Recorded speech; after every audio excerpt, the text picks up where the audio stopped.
Le début, on s'en rappelle pas vraiment. La fin, on espère qu'il y en aura une. Tout ça à cause de cette cellule qui a ravagé et chamboulé notre monde. Des personnes contaminées de plus en plus. Des pays qui dépensent des milliards et des milliards pour sauver leur peuple. C'est comme si on avait mis notre monde en pause. Plus de travail, école maison et plus de liberté. On est en train de vivre une période très difficile, dans laquelle tout le monde est sous tension, tout le monde est stressé et tout le monde a peur de quoi nous prépare l'avenir. C'est vrai qu'au début, on ne prenait pas vraiment ça au sérieux. On croyait que c'était une période passagère et que ça allait vite passer. Mais ça a pris d'énormes proportions, bien plus de temps que prévu. Mais comme on dit, c'est un mal pour un bien, car on a bien pris le temps de nous reposer. Profiter de nos familles et de chaque instant qu'on passe avec eux. Apprendre à cuisiner, faire un peu plus de sport. Et surtout laisser le temps à notre planète pour se reposer, se ressourcer elle aussi. Mais quelle est la cause de tout ça? Il doit bien en avoir une. Vous pensez que c'est l'être humain et que tout ce qu'on vit là est un blâme pour tous nos péchés et le mal qu'on a causé à notre planète? Malheureusement, personne n'a la réponse. Et ça reste pour le moment un grand mystère.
Aucun cas n'a été enregistré ou confirmé sur notre territoire national.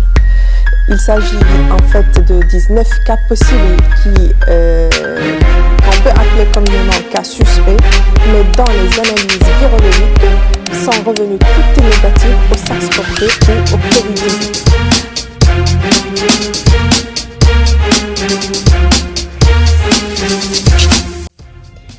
In this quarantine, people develop hobbies that they couldn't practice because of the lack of time.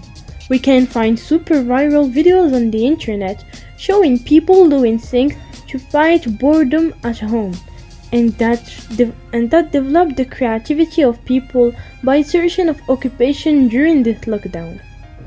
We can also find some challenges on social media that people implemented to have some fun during this quarantine, like the quarantine pillow challenge on the Instagram that consists of take a pillow and wear it with a belt with the music Bored in a House by Tiga and Curtis Roach playing in the background, or the makeup brush challenge on TikTok.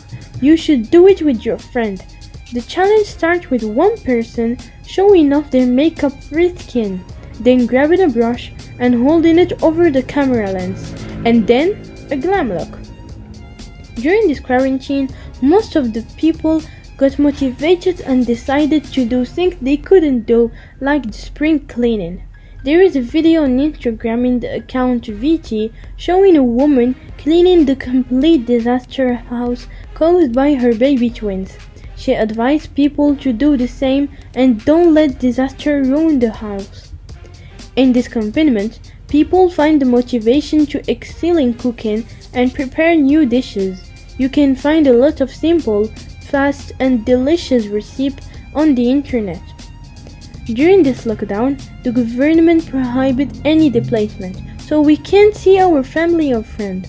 But with the developed technology of today, some application has been created with the aim of making a video conference too many with friends and family.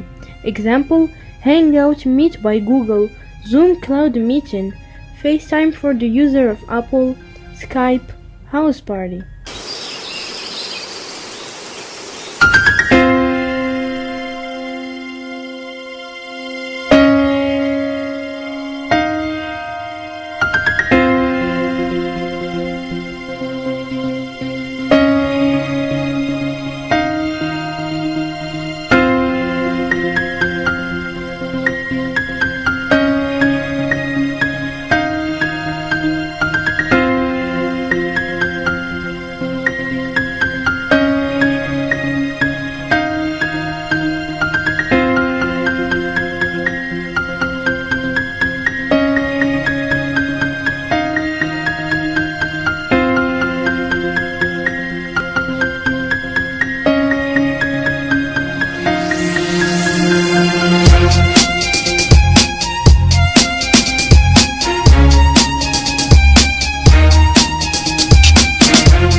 الإنسان نرجسي بطبعه، أي أنه يفكر في نفسه أولا، أوضاعه، حالته، ما يواجه من صعوبات، وطبعا ما هذه إلا ردات فعل طبيعية لا عيب فيها، وكل منا يمتلكها كصفة من صفاته، وهذا ما قد نلاحظه في هذه الأوضاع التي نمر فيها. كلنا محتجزون وسط 4 جدران موحشة، لا حق لنا في أن تداعب أشعة الشمس وجوهنا أو أن يداعبها نسيم الهواء الطلق، إلا في حالة الشدة الشديدة، حيث تكون مجبرا أن تخرج فيها دون أن تستمتع حتى بما تقضيه من وقت لقضاء حاجتك والعودة في حضر من فيروس قد ينهيك وينهي حياة من حولك. لطالما فكر الإنسان بسلبية في هذا الوضع، فمن يريد أن يكون سجين قفص خائفا من المستقبل، متغاضين عن أولئك الذين يتمنون يوما هادئا في منازلهم ينعمون به فقط بقسط من الراحة، الأطباء والممرضون، أو بالأحرى الأبطال الذين يسهرون مخاطرين بحياتهم لحماية ما حولهم من أرواح، أشخاص لا ينعمون بالراحة الكافية ليوفروها للناس، هم قائدو هذه المعركة الشرسة ضد هذا الفيروس الشنيع الذي رغم صغره إلا أنه يبين قدرة الله عز وجل الذي جعل من الإنسان يعجز أمام أصغر مخلوقاته. هؤلاء الأبطال هم فرصتنا الوحيدة في هذه المعركة التي بدأت تتحول إلى حرب الشاهد عليها الموت، واحد من الطرفين سينتهي، البشر أم الفيروس الذي يحاربه الأبطال بكل ما أوتي لهم من علم وقوة؟ والقوانين التي اشترطوها للفوز سهلة، ما هي إلا الجلوس بهدوء في بيتك لحماية نفسك ونفس من حولك. لكن كالعادة أخذ أغلب الناس هذه القوانين على أنها صعبة ومستحيلة، تاركينهم يحاربون لوحدهم غير دارين أن الإنسان الجاهل هو أكبر وأخطر فيروس في هذه المجرة. فهؤلاء الأبطال يحاربون مستعملين العلم كسلاح قوي، لكن للأسف هم وحيدون في هذه المعركة ومساعدوهم قليلون. أما الأغلبية فهم يساعدون الفيروس ويستخدمون بدورهم الجهل كسلاح، يساهمون في انتشاره جاهلين عما يسببون من كوارث وجاهلين عن مجهودات الأبطال التي تتكاثر وتذهب سدى.